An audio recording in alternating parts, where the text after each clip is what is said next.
Now, let's explore more the process through which a literature review is conducted. We'll start with step 2, research, searching the literature, also identified as a key to unlocking the academic literature in the topic of interest.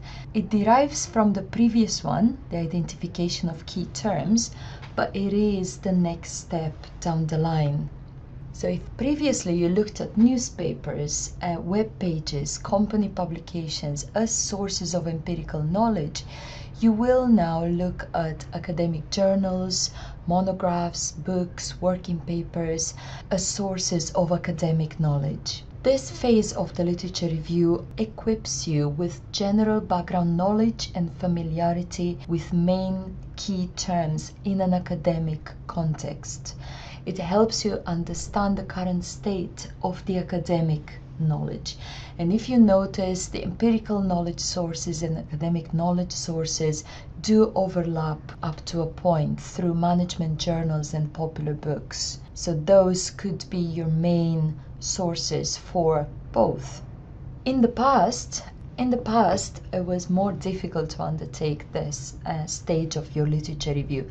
It is easier today in the era of digitization. You have access to search engines such as Google Scholar. Crucial, it's not Google, it's Google Scholar. It's a source of academic work, not just the web in general. Another very good search engine is the library at the University of Glasgow. Now, the difference between these two is that on Google Scholar you can search using terms as keywords, whereas in the University of Glasgow library engine you need to look for journals. So if your terms are, say, job-related stress, you will need to identify a journal in which work in job-related stress might be published, and then look for the journal on the University of Glasgow library website search engine. You may be able to use both in parallel. That is,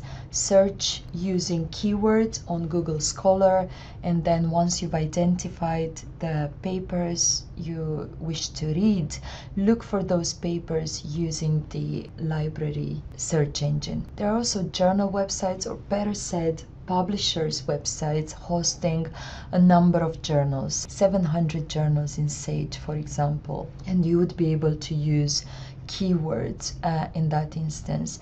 But then again, if you are at home, you may not have access to them, and you would need to locate them using the library search engine. You would get access to them if you go through the library. How might that search work? You open your Google Scholar webpage and insert the terms you've identified previously. On the university library search engine, which tends to change every year or every few years, you may see something like this, and you would need to look for articles, books, rather than for keywords. On another search engine of a publisher's website, you might see something like this, and then look for either the title or the author. There is an option for text as well. Now, what is important for you to understand while undertaking such searches is that the literature review is not simply a summary of everything you've read on a given topic, and that it's not a chronological description of what was discovered in a specific field of knowledge. You will need to engage with those sources and to develop critical thinking in relation to those findings, in relation to the methodology applied, and everything in those papers. It isn't enough to just list those papers that you find.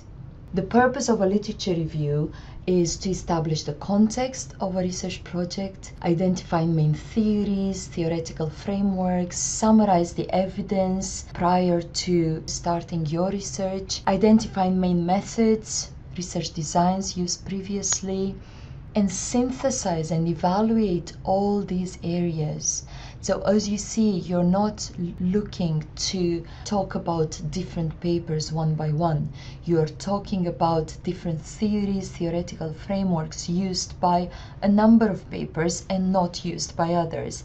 Kind of evidence upon which there is consensus amongst the number of authors, and then consensus with an opposite school of thought amongst another group of scholars. Methods, methodologies used by a particular cluster of studies and different ones used by another cluster. So the synthesis and evaluation of those pieces of literature is a very important part of your literature review. It is also to identify gaps in the existing knowledge. This is again a crucial part of your literature review, without which you cannot justify the usefulness of your own research.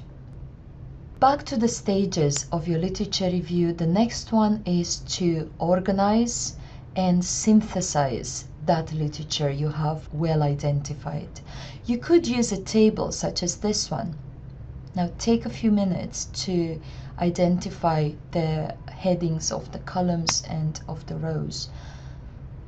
As you can see, the rows represent the different papers, the different sources of academic literature, and the columns represent the different aspects of your literature review, such as theory, empirical data, research methods, so on and so forth. This is one example of how it might go. And finally, it is important to evaluate the literature you found and provide suggestions for the future. Evaluating the literature could be across 3 dimensions. Empirical, what research questions and directions have been already explored. Theoretical, what theories, concepts, variables have been examined. And methodological, what research methods and strategies have been employed. So going back to that process of research topic formulation, the literature review plays a very important part because it helps formulate specific research questions. It narrows down that brilliant initial idea into something that is researchable. It helps identify in which ways you could contribute to knowledge by answering that question. And if you don't, and if you find out you can't contribute to that knowledge, it helps you direct you back to narrowing down your research questions, going on a slightly different route. If, however, you find that there is a contribution, then you move on looking at the feasibility of your question, and you would do that moving on through your research design. And if you find out your project is not feasible, you go back to your literature review formulating other research questions. If, however, your project seems feasible, you move on to the next stage in your research project, which is the research design. I will just end this video with examples of good literature review papers, as well as papers containing reviews of the literature as part of a wider study. So bear in mind that you will find papers in academic literature that are themselves literature reviews, and papers of which the literature review is but a chapter. And you may be able to associate yourself better with the latter option, because this will be what we're looking for in your dissertations.